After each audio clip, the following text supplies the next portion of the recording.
this brings us to tonight's subject. April 2009 marked the 100th anniversary of the terrible events in Adana and elsewhere in Cilicia that will be under examination tonight.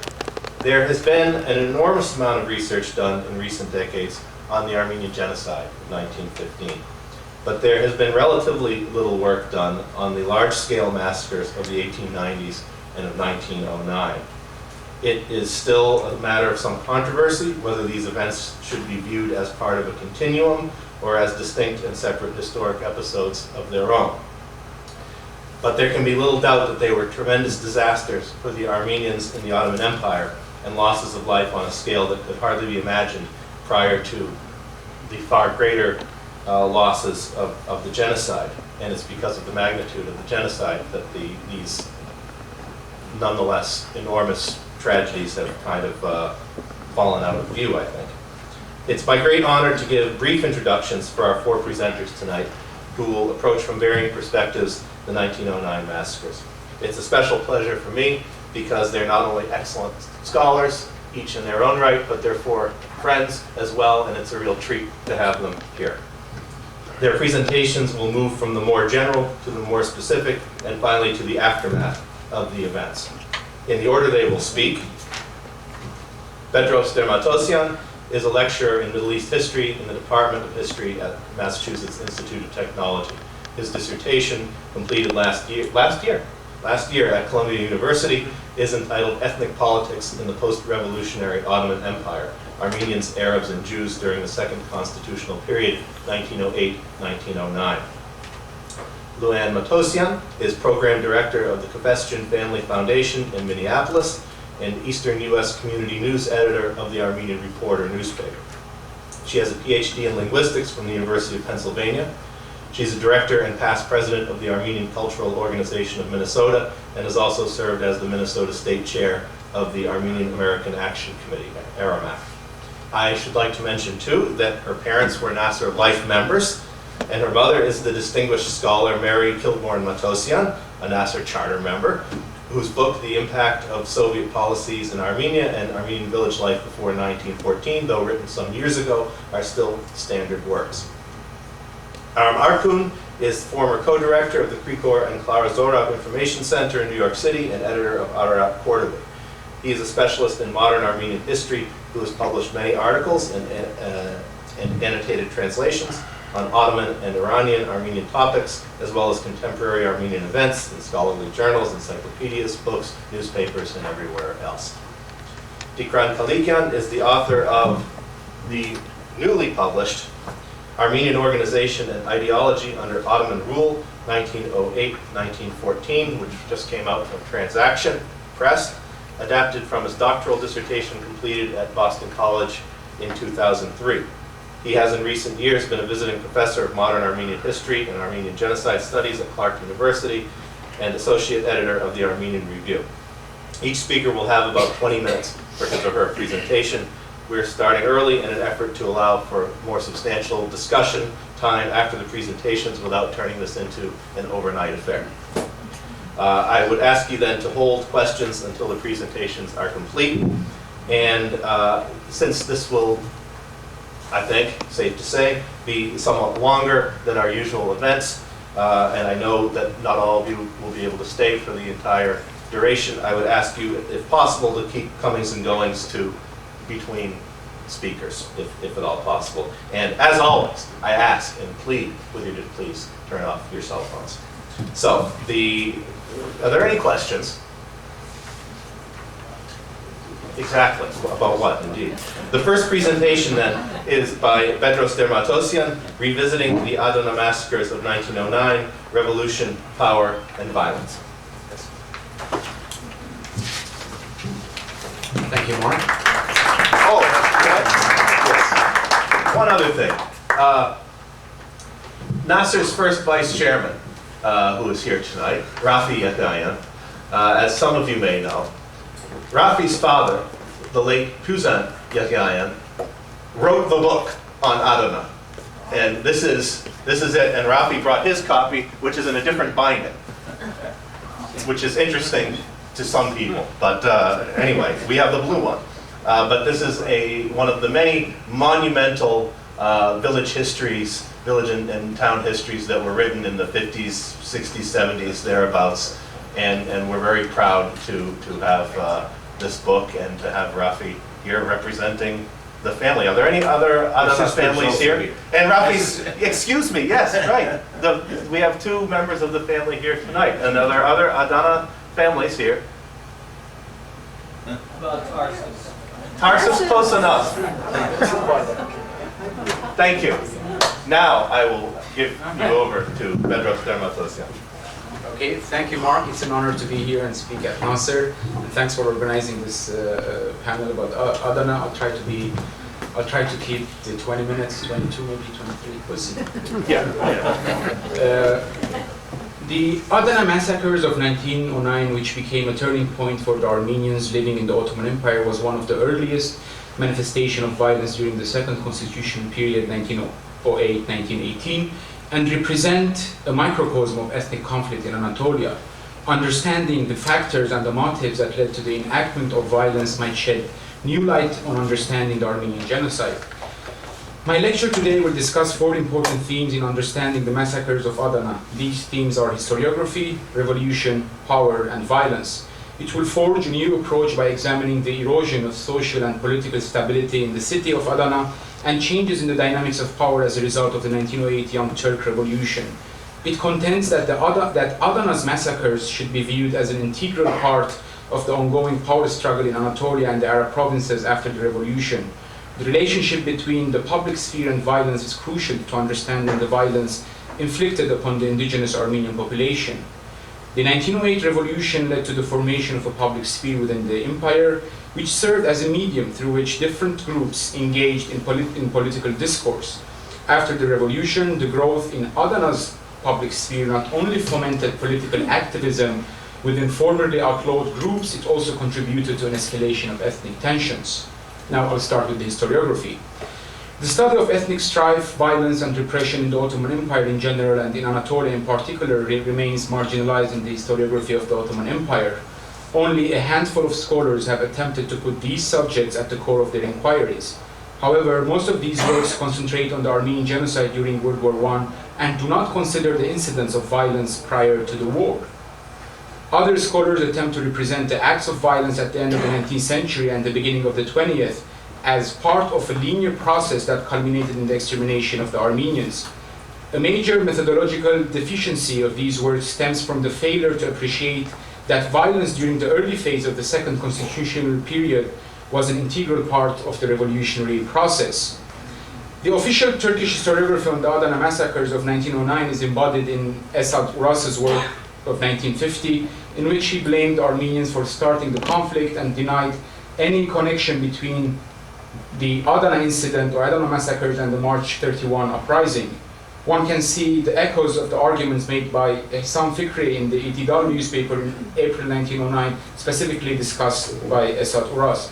I gave a lecture at the UCLA during the SARS conference, specifically dealing with Ehsan Fikri and the way that he used his newspaper to incite the public and lead to the second wave of the massacres.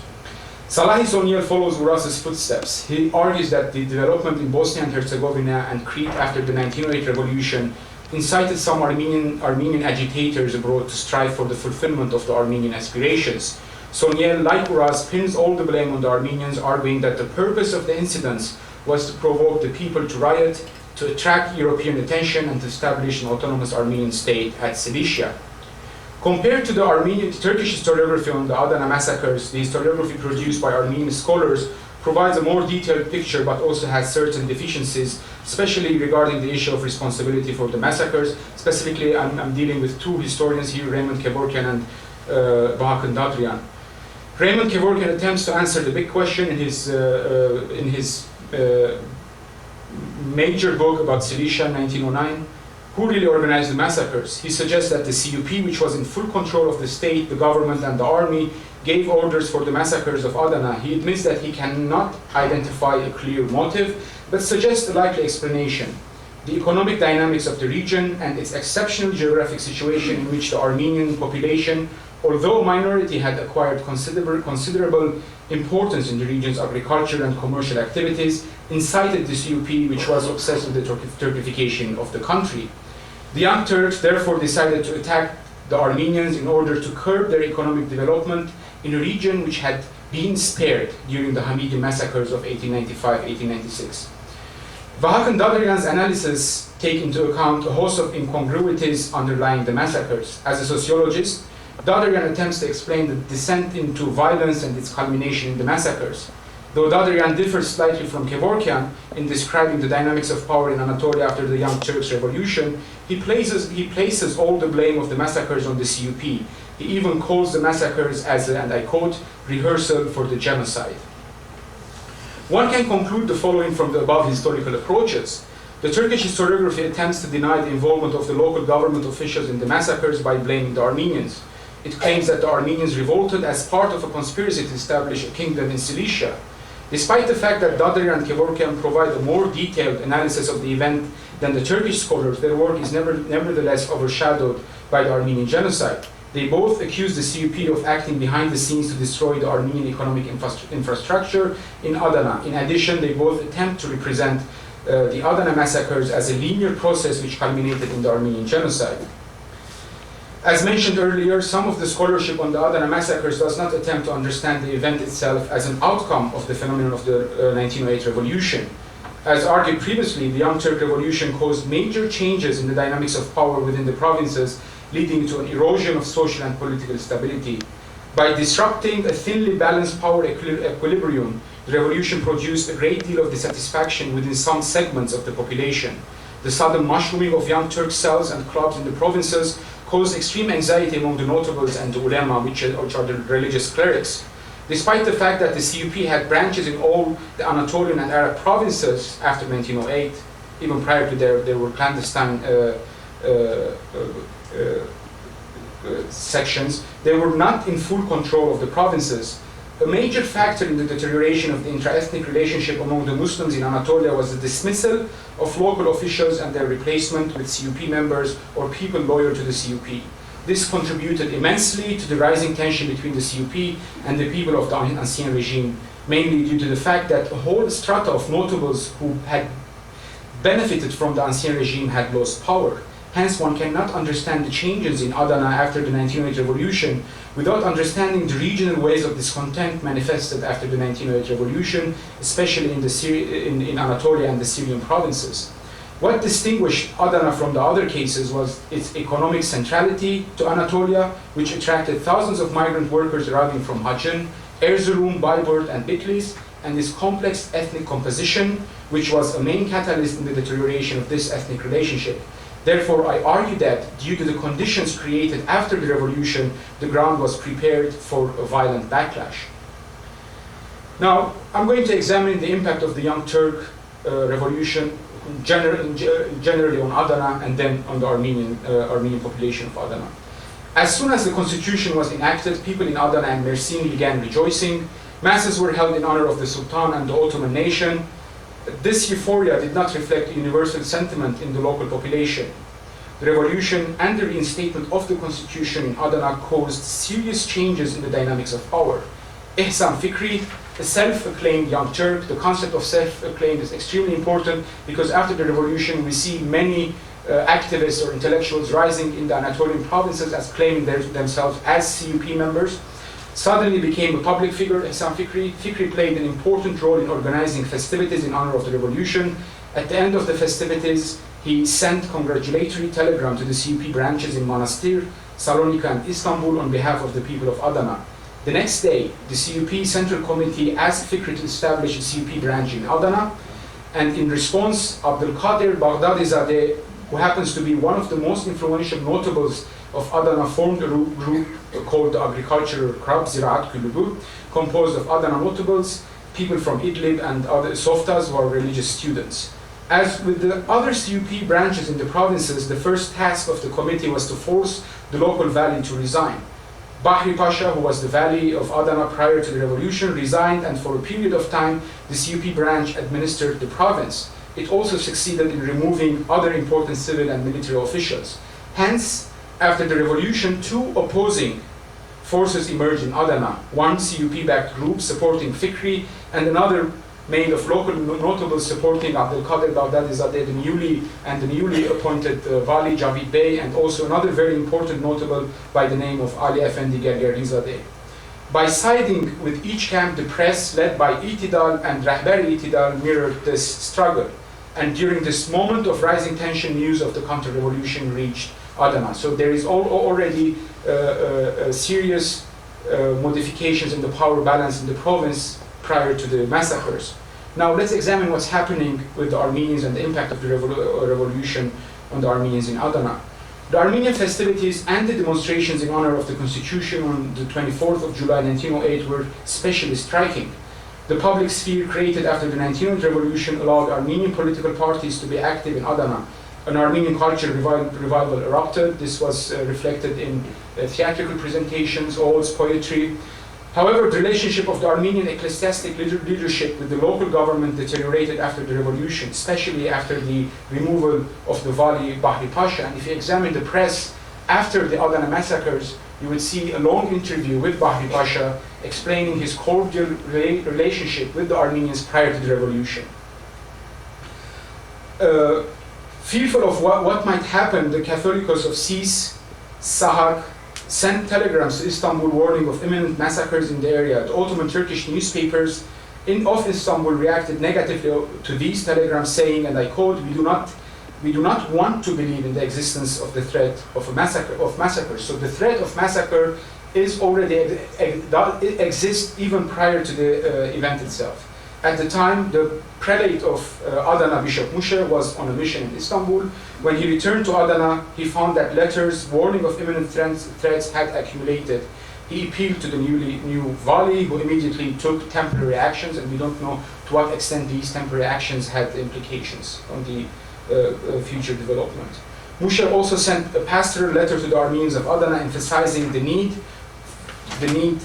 for harmony among the people. He immediately began to visit the towns and the villages around Adana to acquaint himself with their plight.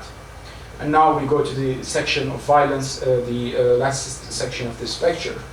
In March 1909, and it would be we already started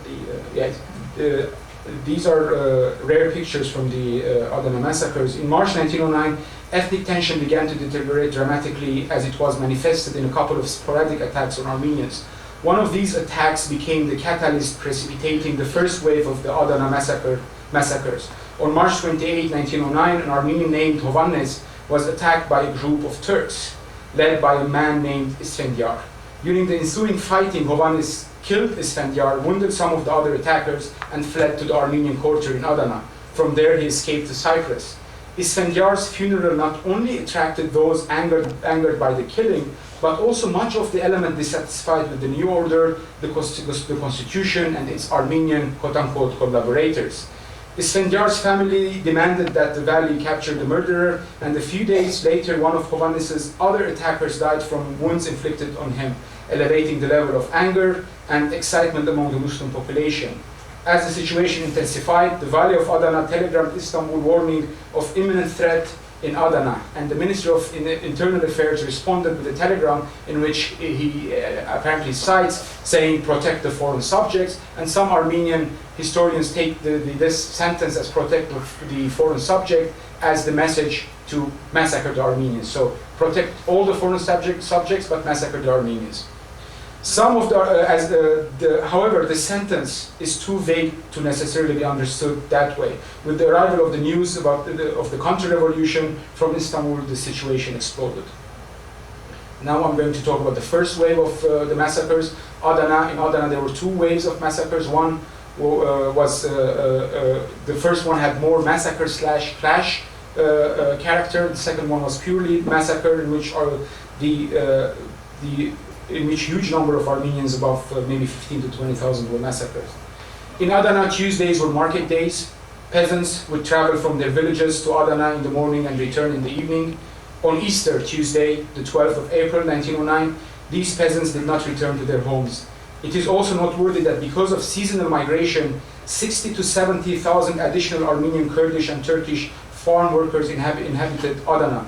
So when the Ottoman government, after the massacres, tries to put a number of the Armenian death, it's actually, you can't really know how many Armenians, it should be above 20,000, but because most of the Armenians half of the Armenians who were killed were migrant workers coming without documents, etc., inhabiting Adana for seasonal, as part of the seasonal migration for picking cotton and working in the fields.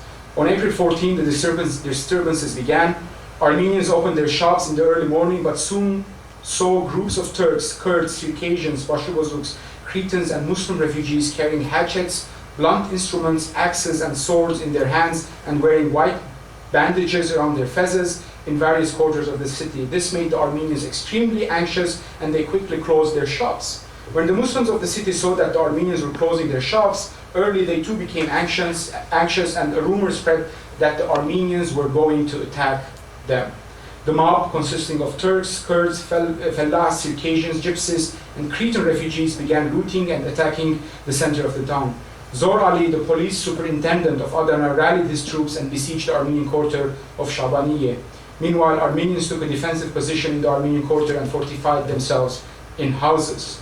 The first day of the massacres saw sporadic and unorganized attacks. On the first night, the mob began burning the Armenian quarter. The attacks and the clashes intensified the next day. The majority of the Armenian population found shelter in the Armenian churches and schools, and some in foreign missions.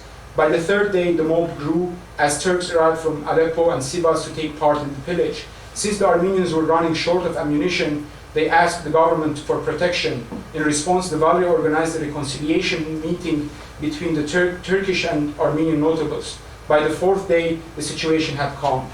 It is impossible to accurately assess the number of the casualties. Hundreds of wounded Armenians were taken to the Abkharian Armenian school, which was turned into a hospital. Many Armenians escaped to Mersin. The carnage, looting, and killing lasted for 3 days, April 14, April 15, April 16. Many Armenians were killed, as well as many Muslims, while attacking the Armenian quarter. So the Armenians are in a defensive position during the first wave. They are defending the Armenian quarter from the mob, which was attacking the quarter. It seems that the first wave of massacres clashes was minor compared to the second wave of massacre that will be discussed in a second. Armenian shops, businesses, and institutions suffered immense damage.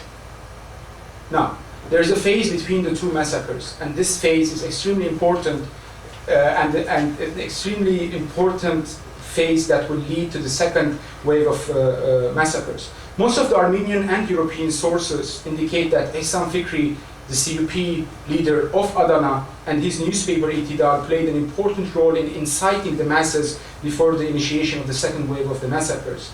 This raises important questions regarding the relationship between the transition from violent political discourse to physical violence. Ehsan Fikri was able to verbally attack the Armenians using extraordinarily violent language and to convince the masses that the Armenians had attempted a coup d'etat to establish the kingdom of Cilicia. When Armenians heard the news that additional troops were going to come to Adana from Mersin to help preserve order after the first massacres, they were elated. On the 25th of April, 850 soldiers from the 2nd and the 3rd regiments arrived from Dadaaj. These were the same soldiers who had revolted earlier and had been exiled to Rumeli. After the regiment set up a camp in Adana, shots were fired at their tents. A rumor immediately spread that the Armenians had opened fire on the troops from a church tower in the town. The military commander of Adana, Mustafa Remzi Pasha, made no attempt to validate these rumors, but nevertheless ordered his soldiers to strike back at the Armenians. On Sunday, 25th of April, at 1 p.m., a battalion attacked the Abkharian school, which housed the injured from the first wave of the massacres. Soldiers poured kerosene on the school and set it on fire with the people inside. Regular soldiers, reserve soldiers, and mobs, along with Bashibozuks, attacked the Armenian quarter. They burned down churches and the schools. The conflagration in the city of Adana continued until Tuesday morning, the 27th of April, and destroyed the entire Armenian residential quarter and most of the houses in the outlying districts inhabited by Christians. As you can see evidently in the pictures, the pictures look like a scene from World War II. Actually, the whole Armenian quarter is destroyed. Another factor which precipitated the massacres was the unwillingness of the Turkish troops to maintain order. Armenian sources indicate that weapons were distributed freely by the government to local civilians who took part in the massacres, looting, and carnage. The second wave of the massacres was larger in scale and more violent than the first. While the massacres in the city of Adana were taking place, rumors spread throughout the province that Armenians had revolted in Adana, killed all the Muslims, and were going to destroy the villages. This caused extreme anxiety and provoked retaliatory attacks by the Muslims on Armenian village, and as my colleague Aram is going to speak now about Dortmund. And in concluding this lecture, the following lecture dealt with the Adana Massacres of 1909 by providing a new approach to the event through examining the erosion of social and political stability in Adana and changes in the dynamics of power as a result of the revolution. The counter-revolution in Istanbul was the turning point in Adana, as dissatisfied elements along with poor migrant workers were mobilized to attack the Armenians. What followed was two waves of clashes, massacres, pillaging and looting. The complicity of local government officials such as the Vali Javid Bey and the commander of the army Mustafa Remzi Pasha is undeniable. Worse was the role played by one of the most important notables of Adana, Abdulkader Baghdadizadeh, and his faction in the massacres. The CUP representative in Adana, Ihsan Fikri, played a dominant role in shaping public opinion and transforming verbal into physical violence through his newspaper Itidal. The reaction of the central government and the CUP against the real culprits of the massacres was extremely lenient, as was attested in the decisions of the courts-martial. And the reaction to Adana itself is a very long and large topic and a complex topic, specifically dealing with the investigation commissions that were sent to Adana, the local courts-martial, war tribunals, etc. So it's a larger topic. It seems that the CUP, having just recovered from a huge blow as a result of the counter-revolution, was afraid to take drastic action against the real culprits of the massacres because it was afraid that this would have wider effects in the region and would endanger its existence. The Adana massacres not only resulted in huge Armenian losses amounting above 20 minutes? Above 20,000 actually, but also led to the destruction of one of the most important economic centers in Anatolia. Thank you very much.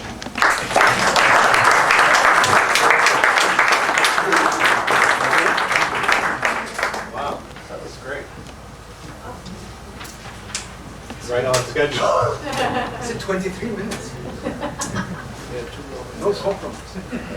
Our second speaker is Dr. Ann Matossian, who will speak on Missionary Witness, the Christie family papers on the Cilician massacres of 1909. Yes. Yes, yes. Oh, somebody brought the camera. That's good.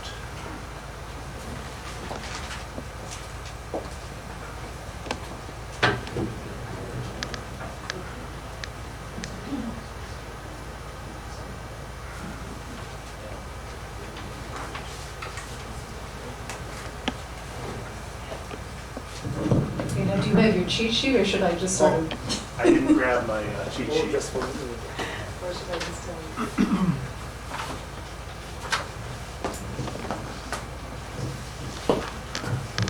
It's tough.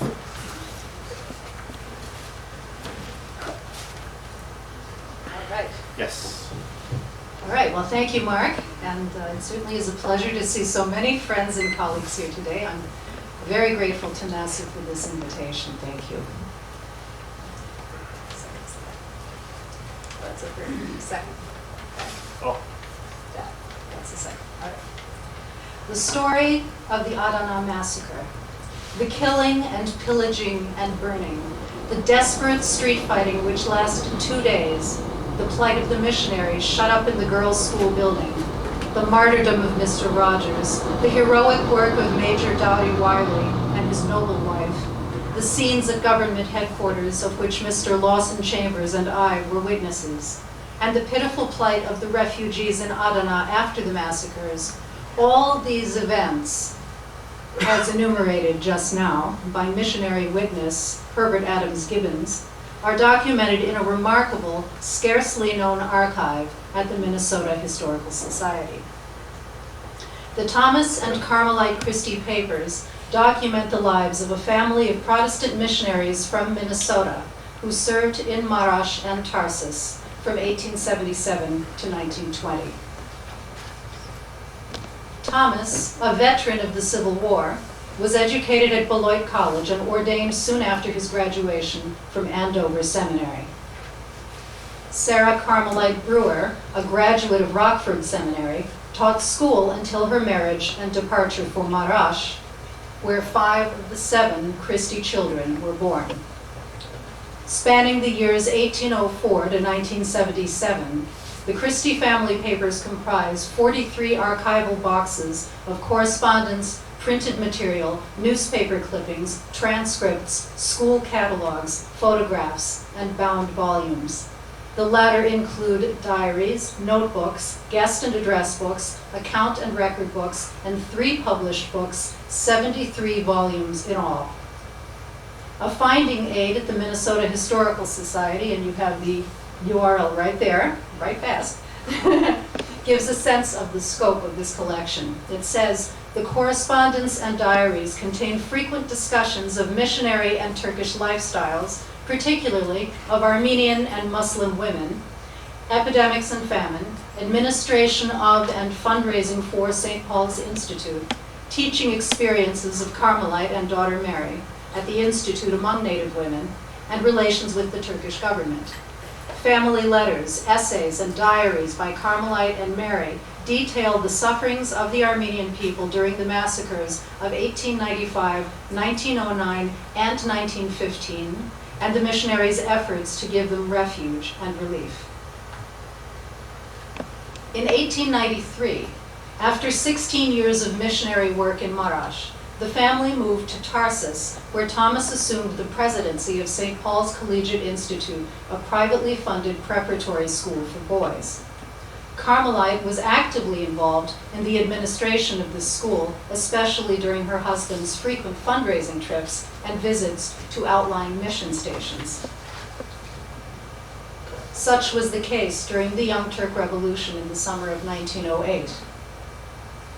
What will you say when you get home to finding the political changes you will hear of en route, wrote Carmelite to Thomas on August 9th. Liberty, equality, and fraternity, watchwords everywhere, and demonstrations galore. A brotherhood, the members wearing badges, made up of any and all races. Turks and Armenians in particular pledged to loyalty to country and one another without regard to race or religion. Turks feasting Armenians, and Armenians Turks. Free dinners to the poor, special trains to Adana for a demonstration. All Mersin in a tumult of joy. In Tarsus, marching crowds, police at the head, of Turks and Armenians shouting, "Long live liberty, long live the army," etc. The army has done this. Freedom to go anywhere. Our tezkere is not looked at here or in Mersin, people going and coming as freely as in America. Bribery punished by loss of office. It's too good to last, and one fears a reaction.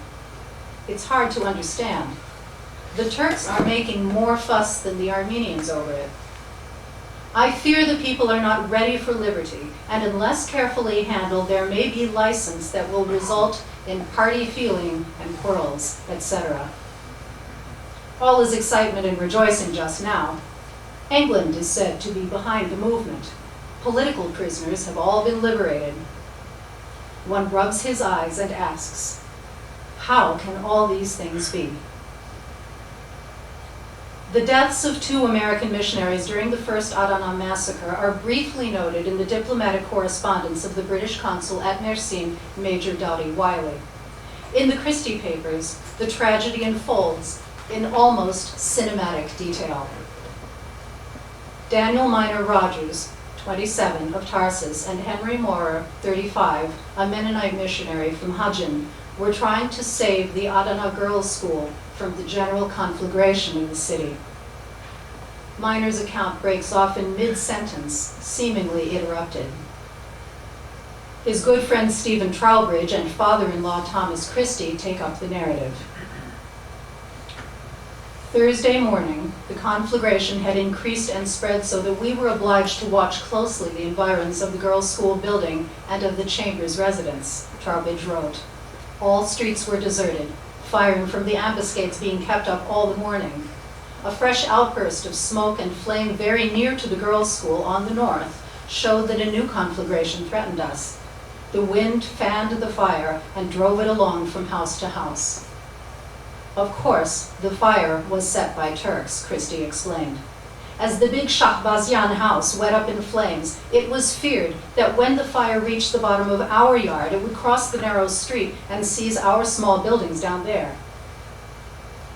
With a view of the burning city from the upper windows of the girls' school, Trowbridge could see that the main building of brick and wood was in danger. We worked all the morning, dismantling the porches and the servants' houses of all projecting woodwork. The walls and roof of the servants' house and the porches of the main building were splashed with water. After taking these precautions, the danger was somewhat lessened. But the prevailing wind being still in our direction, it was clear that a direct effort to put out the flames must be attempted. The streets had become a crossfire zone with Turks at one end, Armenians at the other, and armed Turkish plunderers busy looting the houses opposite those which were burning. Grabbing a crowbar, an axe, and pails of water, Trowbridge and Mora somehow made it across the street to destroy the woodwork of the houses between the conflagration and the girls' school. Christie joined a bucket brigade to splash the walls exposed to the fire until he was called away to help the girls carry water up to the veranda of the main building. The rioting, plundering, and burning went on with no sign of intervention from the government. The only evidence of police or soldiers was the crack of Martini and Mauser rifles from the minarets, aimed into the houses where Armenians were resisting by return fire. When I first climbed up on the roofs and porches close to the flames, armed Muslims appeared on 3 sides at close range, Trowbridge recalled. The first who appeared were 3 Turks whom I saw in the act of plundering some boxes in the upper rooms of the house, directly opposite across the street. They called out to me to know my nationality. I replied that I was an American and had come for no other purpose than to put out the conflagration. They answered, "We have nothing against you. You may go on with your work." With that, they fell back to their looting. Directly after that, I noticed the edge of a turban and a rifle, which appeared from behind an ambuscade to the right, and slightly above the house where the plunderers were. The rifle was moved as if on a pivot, covering the situation, and I saw frequent flashes and heard reports from it. Finally, the man in the ambuscade moved to one side. I called out in Turkish, "Oh, Muslim brothers, cease firing. I am working here simply to put out the fire." When the man heard my voice, he stepped out so that I could see him from the waist up. He had a short, full black beard, wore a white turban, and a black robe. He accepted the phrase Muslim brothers as applying to himself, showing thereby that he was a Mohammedan, and placing his hand upon his breast in token of his pledge, assured me that I should not feel any concern. It was now about midday. A few moments later, 2 Turks appeared on a roof close by on the west side. They, like the others, wore the narrow white turban, the particular mark of Muslims. Their clothing also was such as may be called peculiar to the Turks. Again, I explained my purpose in being there, and they gave me assurance of safety by a Muslim form of oath. Morer, who had been carrying water pails from the girls' school yard, joined Trowbridge on the rooftop. With axe and crowbar, they labored together for over an hour to overturn a burning wall. It was almost noon when the 2 exhausted missionaries realized they were losing the battle to the flames. Hauling water to the upper stories of the main building, Christie could see the fire on the northwest drawing nearer. In every direction there was rioting and looting and shouting, with no government protection whatever, and no refuge except possibly the Protestant church, which was at a considerable distance and was threatened on 3 sides by conflagrations. There was really no place to go. Hundreds lay dead in the streets as Trowbridge and Moore burst in asking for volunteers to work against the fire. Rogers took his coat off and came at once. The advancing blaze seized upon a poor Turkish widow's house, strategically located just below and a little to the right of the schoolyard. She cried out to Christie, who was filling pails at the cistern as Rogers hauled water up to Trowbridge and Maurer. We had thus worked for about 15 minutes, Trowbridge recalled, when the Armenians, who were at the south end of the street, commenced firing into the house where the Turks were looting. There were no Armenians in our direction. The nearest were about 100 yards away and at a completely different angle. From the door of the widow's yard, Trowbridge could see Rogers coming up the street for the third time. Suddenly, 2 shots rang out almost simultaneously, and the bullets whistled through the air. Rogers, hit in the gut, staggered forward. "Steve!" he hissed to his friend, and fell. Trowbridge whirled around in the direction of the reports and dropped face down on the roof. The volley had come with deadly aim from the looted house opposite, about 12 yards away from where he had been standing and 8 yards from Rogers and Maurer. From the windows of the looted house, 3 more bullets whizzed overhead. As he made his way across the upper roof, Trowbridge could hear Rogers groaning. He looked over the edge. The crowbar had just fallen from Maurer's hands, which were pressed to his heart. Grimacing with pain, the Mennonite missionary climbed down the ladder from the lower roof and staggered across the little yard to the street where Rogers had fallen. Trowbridge followed. Finding his companions lying side by side, very pale and severely wounded, he ran to the school to tell Christie, who rushed out distracted to help carry the bodies. Just then, a bugle sounded at the front gate, and Major Dowdy Wiley arrived with a squad of 20 Turkish soldiers. When I arrived at the Armenian quarter, I found that 2 American missionaries were killed, the British consul reported. They had been gallantly working for an hour to put out a fire which was threatening their school, and were killed at the closest range by 5 Turks who had previously promised to let them alone. The 3rd missionary, Mr. Trowbridge, who was with them, managed to escape. They told me in the school that the bodies were lying in the street and that nobody could approach. My party carried them in. They were both breathing. While carrying them in, fire was opened on us from a minaret within easy range. We went to clear it, but everybody ran away. The school had been saved, but Maurer and Rogers never regained consciousness. Within a few moments, recalled Trowbridge, these good soldiers of Christ were translated into a life of peace and joy and immortality. Father, forgive them, Christie prayed, stooping over the body of his son-in-law, for they know not what they did. Soldier of Christ, well done. Rest from thy loved employ. The battles fought, the victory won. Enter thy master's joy. The words of a hymn. Keeping vigil as the burnings raged on, Christie recalled the bloody aftermath of another battle. I thought of the night of August 14th, 1864, in the lines before Atlanta, when I watched over the body of a very dear friend, lieutenant in our battery, killed by a sharpshooter. The bullets were whizzing through the tent as I sat beside him. On this Thursday night, it was the same. If only he had continued to carry water to the street instead of the school veranda, Christie mused, the dry tree would have been taken instead of the green. But who could have foreseen what happened? The fact is that we had all been under fire for 30 hours, and just as I remember it was in the old days, we had ceased to heed the whistling bullets. We had become almost absolutely insensible to danger. Christie would later assure Gibbons that he had never seen such carnage since the Battle of Shiloh. But the brutalization of women and children in the suffering made Adana far worse. History sometimes takes long years in the making, and at other times a few hours are enough for events most potent for good or for evil, wrote Carmelite Christie. The latter has been true of Adana and Tarsus during the past 4 days.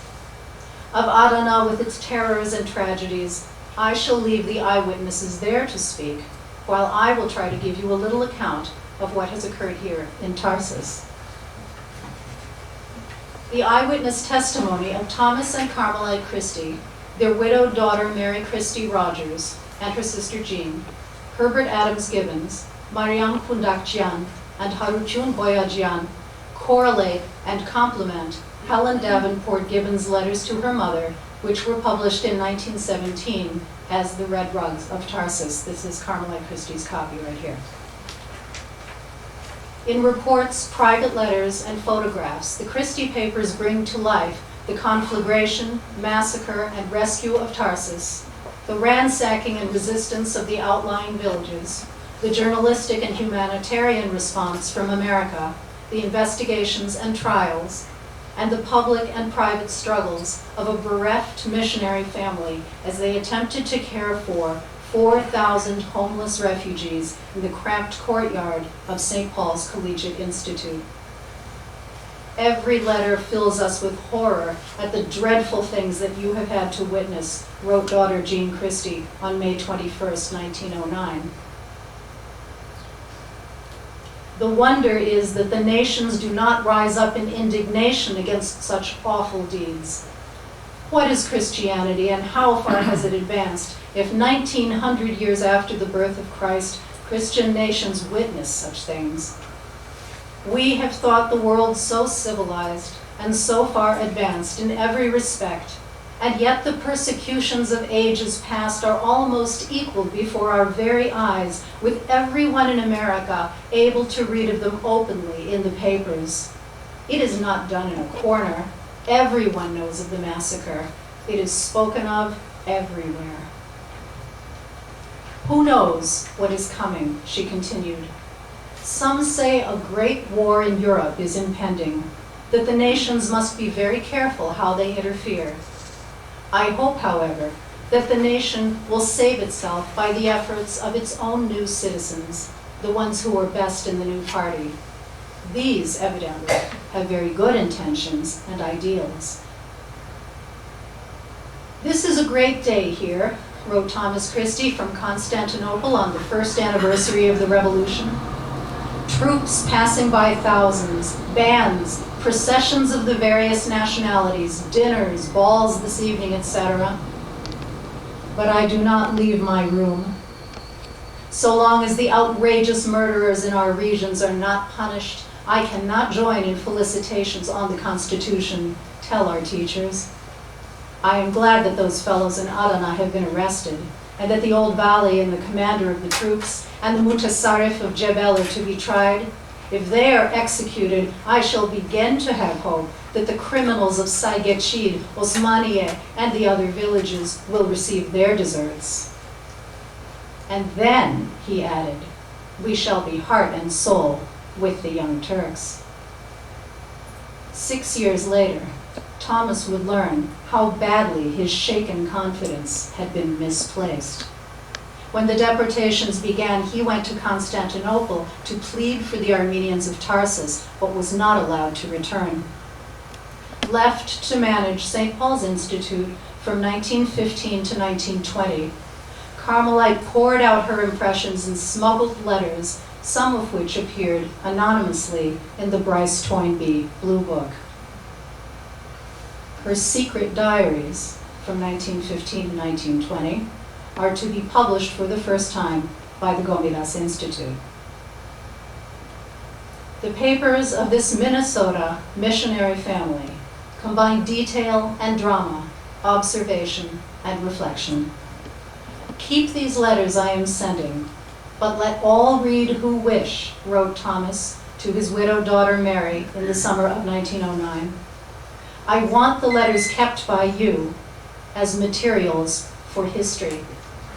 Practical-minded though they were, the Christies instinctively sought to discern larger forces at work in those never-to-be-forgotten days. Thank you.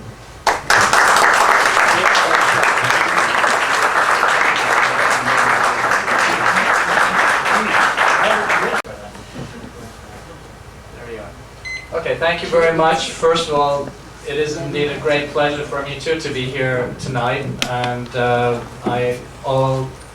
as we all do, a lot to Mark, because he's both a great organizer, but also more importantly for us, he establishes a really wonderful atmosphere that makes it a pleasure to be here, as well as something that we do as part of our work. So This is thank coming you. out of your time, you know.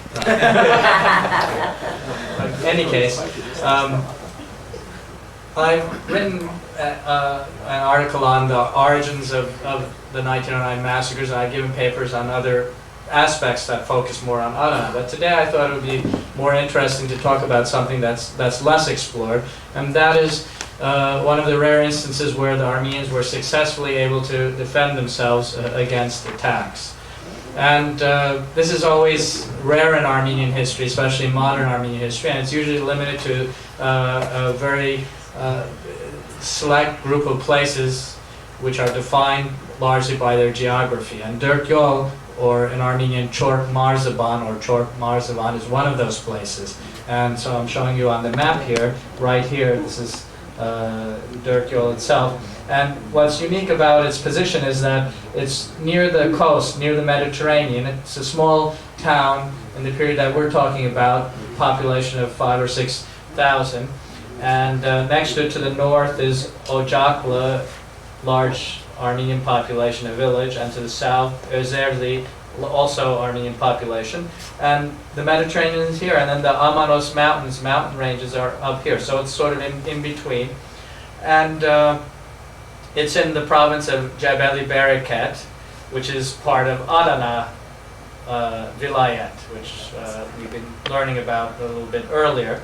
One other important place that we're going to talk about is this place called Najarlı, which is another village, and it's about maybe 5 or 6 hours away, 40, 50 kilometers away from Dört. And this place, incidentally, has nothing to do with what we're talking about now, but I was just mentioning it to Mark and others. It's a very historical area. Alexander the Great fought an important battle right here, and it's also a very fertile land. You can go to the next map. And it also is important in this part, and the end of the, this is a simpler map for those of you who like to see things in black and white. And the end of the 19th century, beginning of the, we could just leave it, beginning of the 20th century, this area developed economically, partly because of this railway that was being built, the Berlin-Baghdad rail, and this is an important segment of it. Now, Dört, Armenians probably lived there since the Armenian Seleucid Kingdom, but maybe not specifically on that site. What we do know is that by the late 19th or early 20th century, this area was booming. The economy of Dört in particular, Chort Marzaban, was growing, as was much of Adana, and for two particular reasons. One was the silk trade, which was also important in Adana, but more important here is oranges. There were a lot of orange orchards or trees right here, and by the end of the 19th century already, these oranges were being, and various citrus plants, were being exported all the way to as far as Europe, as well as different parts of the Ottoman Empire. And so Dört was growing in population and size in this period, and that's an important thing to note. And it's important because a lot of the same tensions that existed in Adana, in the city of Adana, also manifested themselves here in this province. And I should say that there are a lot of interesting sources about the history of not only Adana, but about Dört. And I was surprised to find that there material in both a lot of the European archives, British, French, German, Italian, as well as Armenian language sources, of course, memoirs, Turkish, there's a Turkish memoir we're going to talk about in a few minutes, and a lot of archival things. Since we're in Boston, I'd like to mention that there's one important source that I'd love to be able to use. It's the ARF, Armenian Revolutionary Federation Archives in the Heidenreich building. But for 10 years, I've not been able to step foot in there, and I don't know quite why. I think it's a shame because I think these materials belong to us as a people, and we should have access to it so we can better understand our history. I won't go into details, but if you have any connections, please try to work on it, because I think there's a lot that we can learn, and it would help us in solving some of the problems, the riddles that exist. So I've not talked about it before in public, but I waited 10 years. I've tried in various ways to get access to it, and nothing I do seems to help. So I'd like to go with you. We'll talk. My name is Mark. Yes. Thank you. Any case, there's still a lot of interesting materials about this topic.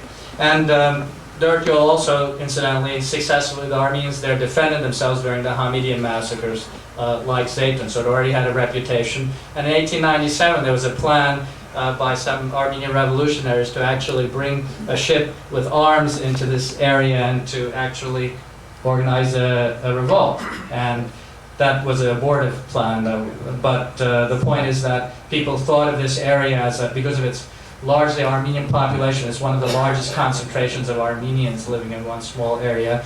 And the fact that they're living, maybe you can go to the next slide, they're living in houses that are, this is a panorama of the, unfortunately the pictures that I could find are not as good as the other pictures. There aren't that many good pictures of Dört-Yol that I was able to find. They're very blurry and old, but next picture. Those are the trees, at least you can see. If you could go to the next.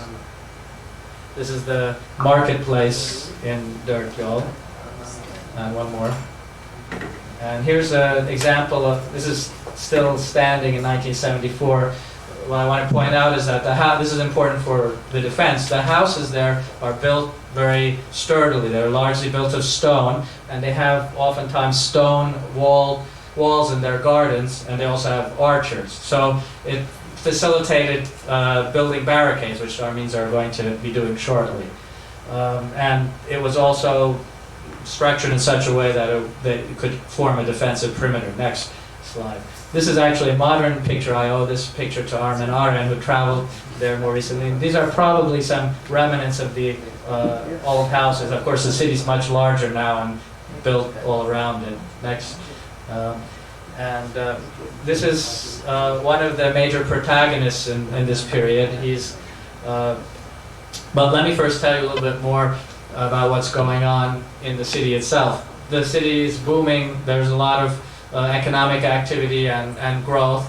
There's also a lot of tension between Armenians who are coming sometimes there both to get work, employment, as well as because of the security of going to a place with large Armenian population, and the Muslims of this area. And there are Muslims who are coming from other places also for work. And in this period, when the Ottoman constitution is proclaimed, there's already all kinds of expectations of what's going to happen.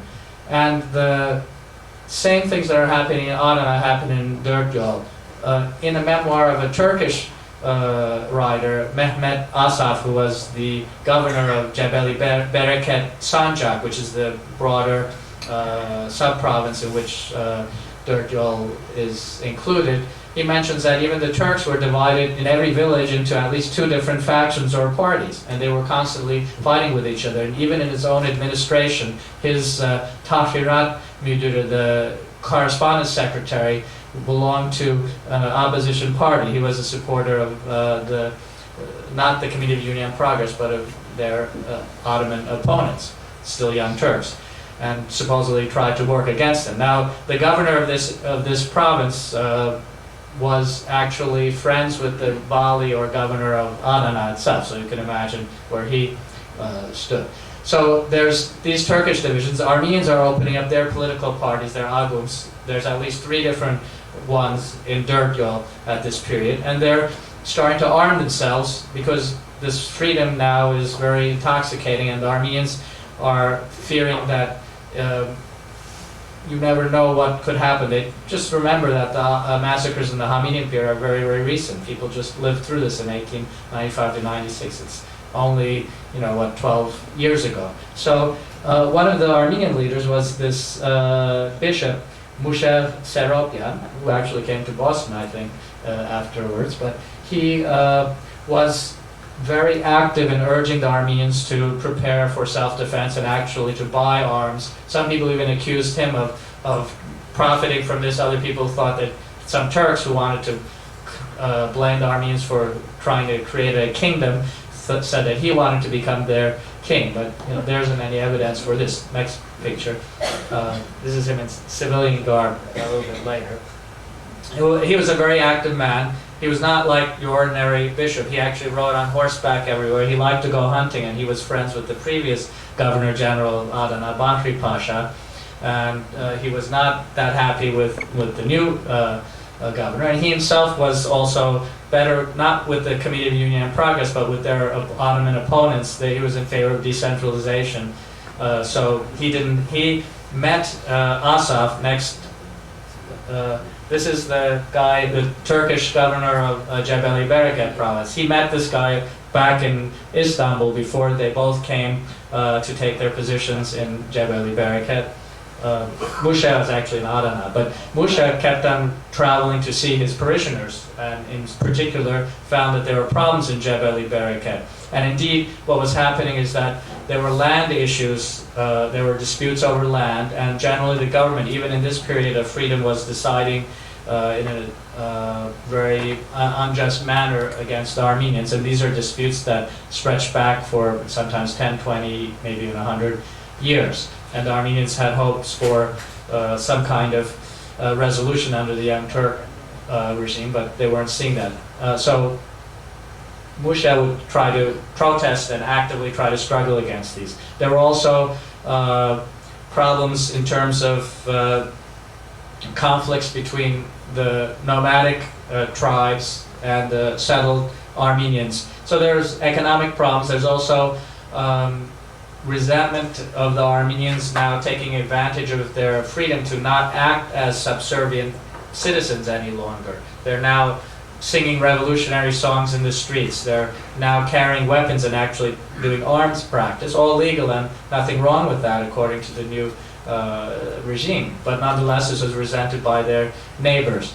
And so this created further incidents, and little crimes or little clashes would take on greater significance, to the extent that by the fall, rumors were spreading of massacres. Armenians were fearing that the Muslims are going to massacre Armenians, and Muslims are fearing that the Armenians are going to massacre them. And these may be connected, they intensified during the first parliamentary elections efforts. And in this, some people think that it was deliberate to try to push things to make the Muslims coalesce and vote for only Muslim candidates. And in fact, Asaf worked. He was afraid that an Armenian would be elected in Cebeli Bereket, so he actually got together all the Muslim secondary electors and convinced them not to vote for. They were all divided politically. He said, you know, you could put all that stuff aside. When we're dealing with Armenian versus Turk, you know what side basically you should belong. And he was an interesting guy because he has a history with Armenians, and not a good one. In 1899, one of his first posts was in Derjan, which is in an area where there are a lot of Armenians and Kurds, and this was after the Armenian massacres. And he writes in his memoirs, he has his own memoirs, that he saw Armenians going begging for money after massacres, and he was talking to somebody else, and he believed that they were actually only a handful of them. They were wearing rags and looking pitiful. He said the same people would go into church, change from their good clothes into rags, come out, beg, and then go back, take their good clothes, and you know, make a sort of a circus of that. So you can see his attitude was not exactly very understanding towards Armenians. And secondly, he was an extreme nationalist, and he was posted in Jaffa in 1905-06, and he had an incident there. Apparently he actually fired on some Jewish settlers because there was some tension between Muslims and Jews there. Jews were coming to Palestine at that time, and he was actually removed from office because he actually fired on some Russian citizens and were Jews, and the Russian government intervened and they forced his recall. But the point is that he was a nationalist. He was, whatever that means at that particular period of time, maybe not exactly Turkish nationalist, but at least he was patriotic extremist Ottoman who was not friendly towards any sort of non-Muslim, non-Ottoman identity. So I'm already running short of time. I can hear the beep, so I'll cut to the chase. The point is that there was clashes between, both on the individual level, between Armenians and Muslims in this area of Dörtgöl, but also on the highest levels between Asaf and Musha. Musha wrote complaints not only to the Governor General of Adana, but all the way to the to Armenian Patriarchate and to the central government, calling for the recall of Asaf. Asaf wrote complaints saying that this Musha is a troublemaker, and in fact, when they met together in an Armenian's home in Erzin, the capital of Cebeli Bereket, Musha said to Asaf, you know, the dawn has arrived, but the sun has not yet appeared. And so Asaf said, what do you mean? Well, he says, well, basically, yes, we had the constitutional revolution, but until we have decentralization, until Armenians and others have their full rights, we don't have the full deal. So Asaf basically, he didn't like this, and he said, you better not talk like this. You can talk like this somewhere else, but if you're in my sanjak, in my sub-province, you're going to cause disturbances. Today, you're a guest. Tomorrow, I'm going to see you out either on a donkey or on foot. And so Musha was very mad, and he just got up and left. So he constantly petitioned the government. There were clashes between feudal lords in various parts of this area, including in the Dergyol area, that remained unresolved. Very powerful people, very rich, and these people were behind the clashes that are going to happen. In short, I'm going to go right now to the conflict itself.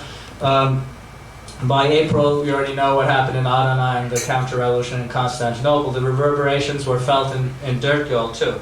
And the next day after the massacres in Adana, already attacks began on Armenians in the outlying areas of Chork Marzaban. The Armenians quickly organized themselves. They had some experience from the last time, and they also now had been thinking about this stuff over the last 5-6 months. And each house already had their walls and their gardens, and these were used as a basis of new fortifications. Trenches were dug, streets cut off. The Armenians of the nearby villages of Özerli and Ocaklı that you saw on the map to the north and south were brought into the city as in the last time because they could not hold out on their own. Outlying Armenians already were being attacked, and eventually 50 or 60 Armenians were actually killed who were not able to come into Dergyol proper. And there were very few Turks living in Dergyol itself. It was almost all Armenian. They were taken hostage at this time. And incidentally, they were not harmed during the entire siege. The Armenians from Najarlı, the village you saw on the other side of the bay, a day later or two, managed to fight their way to Chork Marzaban, being pursued by a mob of Turks, Kurds, Circassians, Cretans, and other Muslims from neighboring areas. Another important factor is there are like Cretans and other immigrants who have taken their hostilities because of their problems with Balkan Christians and displaced them upon local Armenians, and they tend to be the most aggressive in trying to struggle against Armenians in Cilicia. So this mob now began attacking Chork Marzaban itself, and a siege began, a regular siege. There were as many as, in the beginning, a few thousand. It grew to maybe as many as 7,000 to 10,000 besiegers. And so the city was basically cut off from communications. 4 times there were attacks onto the city, and this is very telling. The first attack, and the Armenians guessed this very shrewdly, was from the area of Çaylı, the Turkish village, but towards Akdam, because it was closest to the Armenians' market, where there would be a lot of plunder and wealth. And plunder and wealth was one of the motivating forces of villagers and immigrants and others who came from long distances specifically to try to take advantage of this opportunity. Next slide. And one of the problems, this is just a map of some of the battles. Next slide. One of the problems the Armenians had is their source of water was vulnerable, and they had this is the main mill and a dam that the Turks managed to get a hold of. They cut off the water to the city. The Armenians managed briefly to regain this territory, but they lost it again, and so towards the end of the siege, which lasted about 2 weeks, they were suffering gravely from dehydration. Armenians tried to send messengers to Alexandretta, a bigger city where there were European councils, to ask for help. They also tried to contact Asaf, just in case he would try to help them, but he wasn't. He played a very interesting role here, and you can interpret in one of 2 ways. One, the more benevolent way is that he just flipped out. He wasn't able to handle the situation. He started sending telegrams all around the place saying that the Armenians are revolting, they're about to take the capital of Jebeli Bereket, Zeytun Armenians and Dergyol Armenians are killing all Muslims, help me, send me soldiers and troops. The other alternative way is that he knew what he was doing, and these were just covers to try to organize a deliberate attack and explain why the Muslims are actually attacking the Armenians there. And there's some very interesting things which I can't go into now, contradictions in his memoirs. So he played an important role in instigating this in one way or the other. Europeans intervened twice.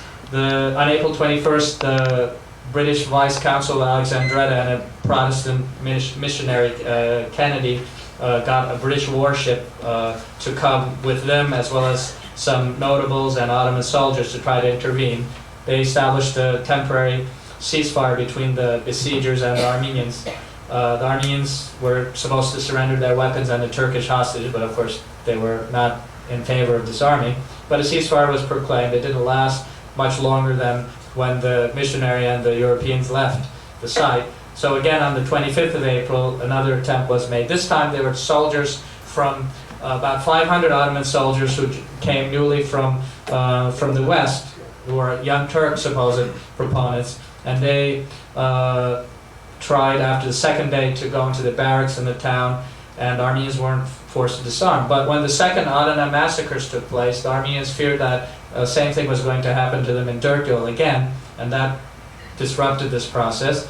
Finally, on April 30th, the British Vice Consul, the captain of the Triumph, and an escort visited to ensure a final lifting of the siege and permitting of the entry of food and water. And on May 1st, a special envoy sent by the Adana Governor General presented a plan for reforms to the Armenians, and including making Derkyol the head of their sub-district as opposed to some very distant place. And a state of martial law was established. One last incident took place on June 3rd when a drunken soldier named Ruhi Chavush began firing on the barracks of the troops, making the troops assume the Armenians are attacking them. This is very similar to Adana. And in turn, the city was bombarded by artillery until it was shown that there was indeed no rebellion. The commander of the local Ottoman troops began arresting a lot of Armenians accused of various things, searched for arms and harassed the population. Ottoman court-martials investigated some of the Armenian self-defense actions, and but luckily an Ottoman investigatory committee soon removed this military commander from office. And Cemal Pasha, who came to this area as Adana's Governor General, also visited Derkyol, and he brought together the Muslims and Armenians for, as he did in Adana, for a banquet of reconciliation, very superficially, but at least temporarily they reestablished order. And the important thing is, and Asaf himself was very lightly punished afterwards. The important thing to note is that this is one of the rare examples of Armenian self-defense. It also set example, both Cemal Pasha, who later on became one of the major Young Turk leaders, was very well aware of the position of Derkyol, and he kept his eye on it during the genocide, and this was the first place where Armenian men were actually placed into labor battalions way back in, I think, end of February. At least a whole other topic. Second thing is that during the Balkan Wars, the Armenian political parties again organized a potential rebellion or revolt, and they wanted to have this as the first place. Of course, again, they couldn't keep their mouths shut, so pretty much everybody learned about it, including the Ottomans, and they had to abandon that plan. I'll leave the rest to a question and answer. Thank you.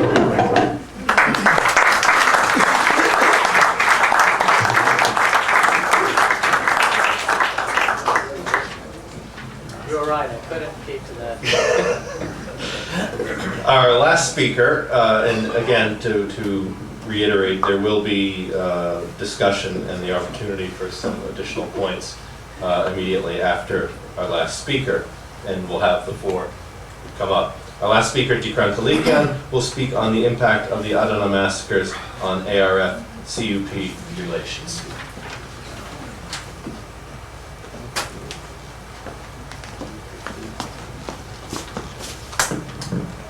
Thank you, Mark. Thank you for the chance to talk tonight. My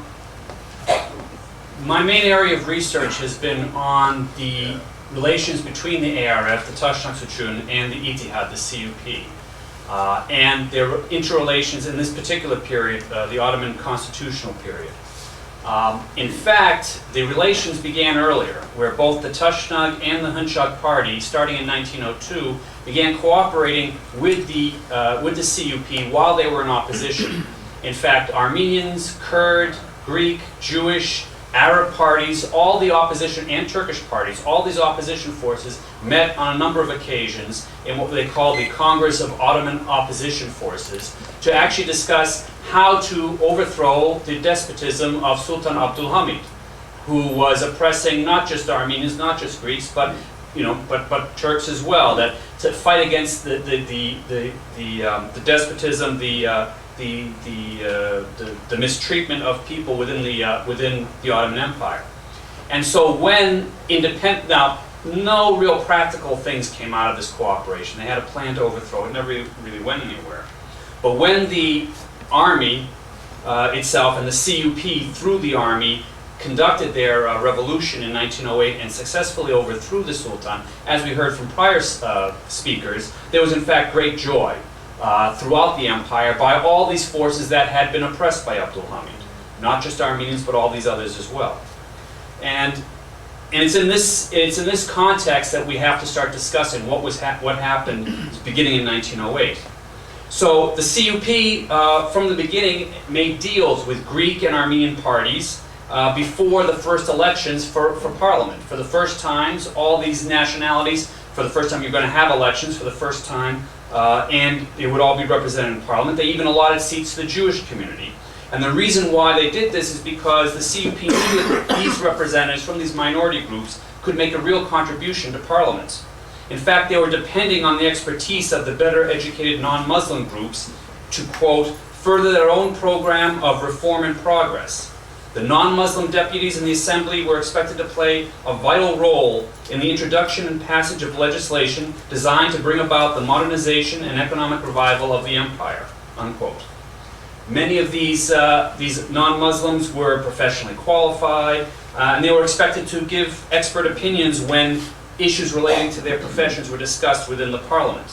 And to quite a large extent, this would actually happen. The Armenians would play a disproportionate role in parliament, the best example being Krikor Zora, who became one of the leading voices of the Ottoman parliament, looked to by both the Muslim and the non-Muslim deputies, and the key figure on legal matters because, in fact, he personally trained many of the lawyers who were in the chamber, whether they were Turkish, Armenian, Arab, didn't matter. So they have this cooperation between the different groups with the CUP for the first elections, and in fact 10 Armenians would be elected to the first parliament. 4 of them would be ARF members. Krikor Zora was aligned with the Liberal Party. There were 2 CUP members, 1 Hunchak, and 2 independents. The important thing, though, to keep in mind is, despite them all being from different parties, the Armenians really acted as a bloc. They worked together, they cooperated. The ARF realized the critical role that it had to play, the ARF did, in the parliament, and considering its deputies' abilities and its position as perhaps the most fervent supporter of the constitutional system. It therefore moved quickly to prepare a platform of reforms for the Armenian deputies as a whole to introduce in the inaugural sessions of the Ottoman Parliament, and they released it to the public on September 1st of 1908. So this is the atmosphere of cooperation you have with the Armenians working together with the CUP to try to have a truly democratic, constitutional empire where in fact more and more power would be devolved to the provinces. You'd have local autonomy as opposed to having this centralized despotic system that they've been coming from. But then within just a matter of months you have the counter-revolution and the resulting Adana massacres. And these massacres created the first test for ARF-CUP relations. The ARF had to decide whether to continue its cooperation with the CUP in light of the thousands of dead, tens of thousands of dead in the Adana massacres. The decision would be dependent on the one hand on an evaluation of the degree of culpability of the CUP. On the other hand, the ARF had to weigh the substantial potential benefits to the Armenian community and to all Ottoman citizens if the CUP instituted a true constitutional regime. It would be critical to analyze whether Adana was a matter of a regime which had yet to consolidate its power, losing control of the situation when counter-revolutionaries took the streets, or was it an exposure of the CUP's intolerant tendencies that had heretofore been hidden under a liberal democratic veneer. Now, the impact of the massacres were actually felt far afield from just Adana province. Both the ARF and the Armenian population at large, drawing on its past experience, knew that this could just be a foreshadower of more to happen elsewhere. There was fear that Adana was not the last word on these massacres, and they would move on to Greater Armenia, to the eastern province. And to a degree, it seemed that these fears were being borne out when there was increased restiveness among Kurds and Turks in the eastern provinces. Yet, despite this, although there was this restiveness, in the end there was no large-scale massacre. There were no real serious violence, despite the fact that there seemed to be some movements in that direction. Now, the fact that the ARF was cooperating with the CUP, as you might expect, naturally created a serious backlash from the Armenian community regarding, well, why are you cooperating with these people if they're at least partly responsible for the massacres? And whether it was partly blaming them or the lumping together of all Turks as bloodthirsty and untrustworthy, there was anger directed at both the ARF and at the Armenian parliamentary deputies in the assembly. Krikor Zorab, in fact, spoke out and said, "We Armenian deputies are reproached for having sympathetic relations and providing assistance to the Ittihad. You should know, compatriots, that the famed revolution of the Ottoman constitution is still far from accomplishing its entire work. Indeed, that circumstance where the Muslim element resumes its criminal oppression is a sign that the Turk has not matured enough for constitutional order. We have not been idle and uncaring, but have been cautious and slow, taking steady steps. We cannot salve our wounds through speeches from the rostrum of the parliament." And so the ARF found itself in a dilemma. They saw the violence that had been undertaken in part by the CUP itself, and yet saw the CUP as the only chance for an improvement. So the very party that you're blaming is the only chance you have to actually improve the system. Because there was a core within the revolutionary ranks that they believed was sincerely freedom-loving and constitutional, although they were surrounded, unfortunately, with every kind of questionable elements, as Mikhail Varantian wrote. And so the ARF is torn between solidarity with the progressive elements of the CUP and its revulsion at the murderous acts of its chauvinist elements. The Western Bureau of the ARF desired to help the progressive elements consolidate power within the party, the CUP, and the empire. Yet should these progressive lose the upper hand, or in fact if these professions of faith in constitutionalism and equality for all turned out to be empty gestures, the consequences for the Armenians would be deadly. The population of the eastern provinces and Cilicia, Kilikia, would be left at the mercy of Kurdish tribes or Turkish mobs, all the more so as the Fedai bands that the ARF had established earlier to defend them had been disbanded with the announcement of the constitution. The CUP itself wasn't blind to the danger of losing ARF support. They tried to justify themselves by stating that constitutional order had not yet taken root in the country, and that they still had their opposition elements within the Turks that was still extremely strong and they were still struggling with. But they decided to use, as Varantian wrote, more decisive means, and they hoped to enjoy our cooperation. Excuse me, that was Papazian, Vahan Papazian, one of the ARF deputies. In the end, the most important considerations that had to be weighed were the direction of the CUP, its political position vis-à-vis the opposition, and the impact on those if the ARF ended its cooperation. Papazian said, "At that moment, it would perhaps be the right conclusion to once and for all make the break and end our relations with the CUP. But with that, we would have added fuel to the flames for the watchful traitor opposition elements. We had no doubt that they would undertake further rash actions and perhaps endanger those few liberties that remained." After weighing all these considerations, the Western Bureau decided to make a final attempt at continued cooperation with the CUP. The attempt, however, would be conditional on the government taking action on a number of critical items that had arisen from the massacres.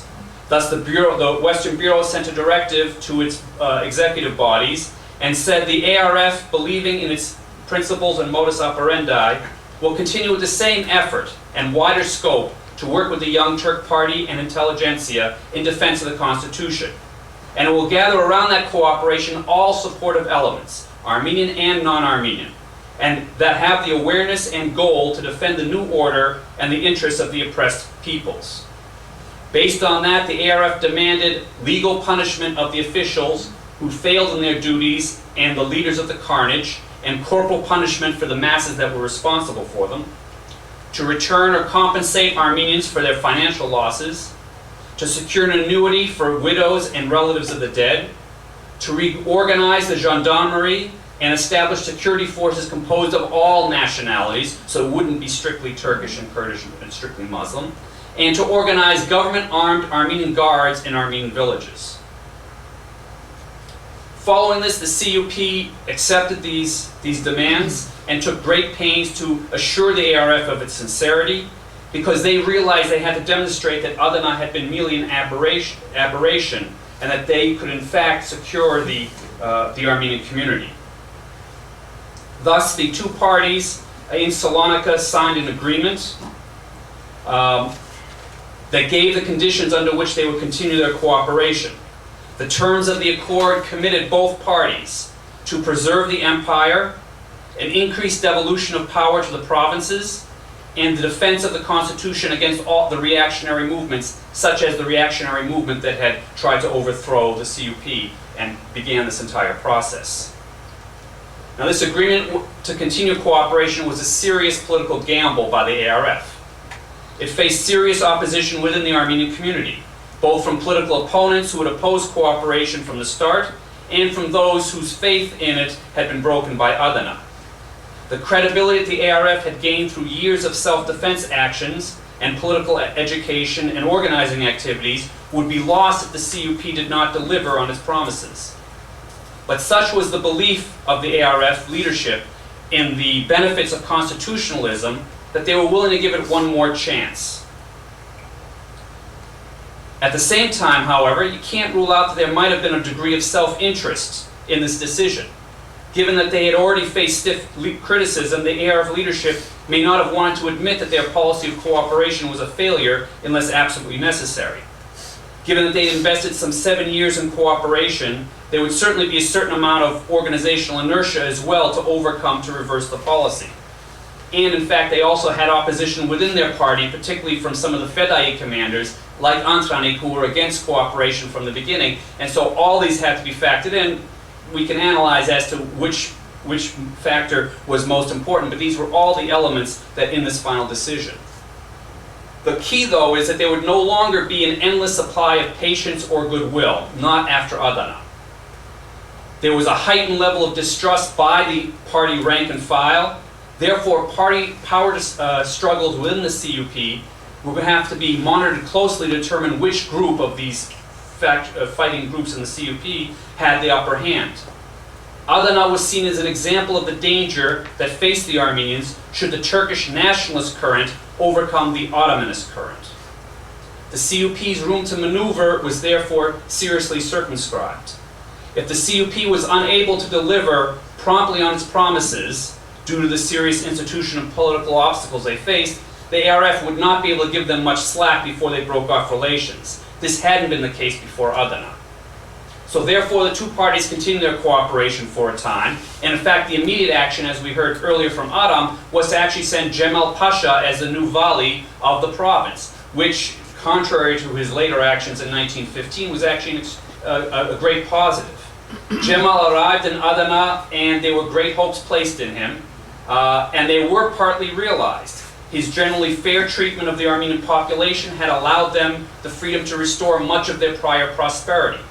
And later in 1911, when there was again a lot of fears by the Armenians of the Adana because there was a widespread selling of arms to the Turkish population, and there was all kinds of, provocations, things being written, etc. It was in fact Cemal who would publish under his own name an article in the local newspaper in which he promised harsh punishment for any disturbances of the public order, and in fact this calmed the situation and avoided any massacres, any violence, serious violence in 1911. So Cemal, at least at this period, took a very positive action, and in fact it showed the benefit of cooperating, that the CUP had sent one of its main leaders and had managed to improve situation within Adana province.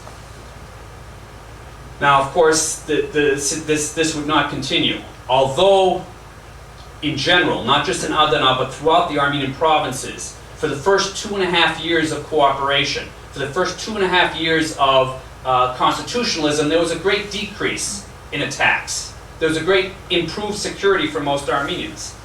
Security conditions had improved noticeably following the revolution, in large part just by the simple declaration that there would be equal treatment for all citizens. This both heartened the peasants and chastened their oppressors. It became very clear, and this caused many Kurdish tribesmen and others to realize that there would not be the kind of impunity that there had been under Abdul Hamid, where as long as if you were a Muslim, you could attack any non-Muslim and not worry about punishment. The mere declaration that everyone is an Ottoman citizen, no matter your religion, no matter your ethnicity, and the fact that there was some arrests and some hangings of those who committed violence, not a large number, but some, was enough to actually create a great increase in security for the first 2.5 years. However, after Adana, although the CUP actually came out politically stronger, having defeated the counter-revolution that had come before Adana, they no longer seem to be, at least in the papers that I've read, willing to put any of their political capital on the line in order to improve things for the Armenians.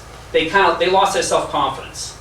And whether it was because they didn't want to, or they couldn't, or because the Turkish chauvinist element was taking over, you see fewer and fewer actions that are favorable to the Armenians. This would contribute to a decreasing security starting in 1911 and worsening into 1912, 1913, and on throughout the provinces, not just in Kilikia, but into the eastern provinces as well. This would, of course, cause a reaction from the ARF, where they say, you know, here we've put ourselves on the line, continuing our cooperation despite Adana, and you're not taking any action on this. And the other issue, which was even more important to the Armenian community, and specifically the ARF, was the issue of land restitution, where you'd had thousands upon thousands of Armenians who had been deprived of their land, dispossessed of their lands by Kurdish tribes and by Turkish beys and lords and the like, and that this had been the #1 priority throughout this cooperation and throughout all these accords. And although the CUP constantly promised improvement and had taken some initial steps, after Adana they did not seem willing, in the analysis of the ARF, to take a step that would be seen publicly to benefit the Armenians.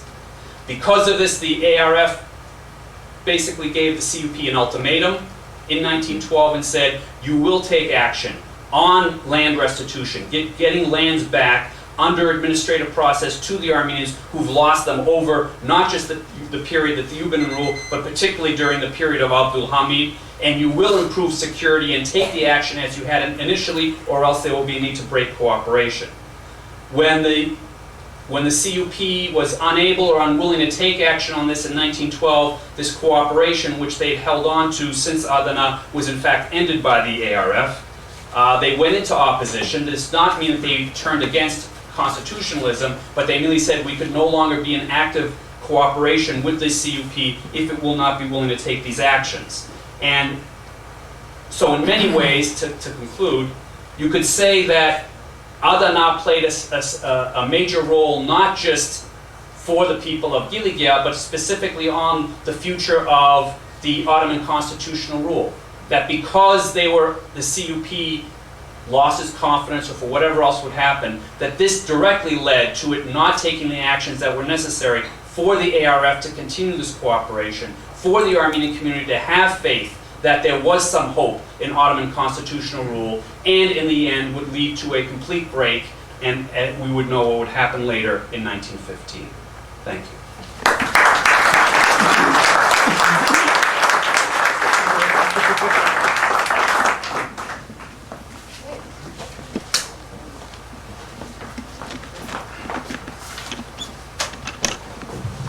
If I could ask the four of you then to march up to the front.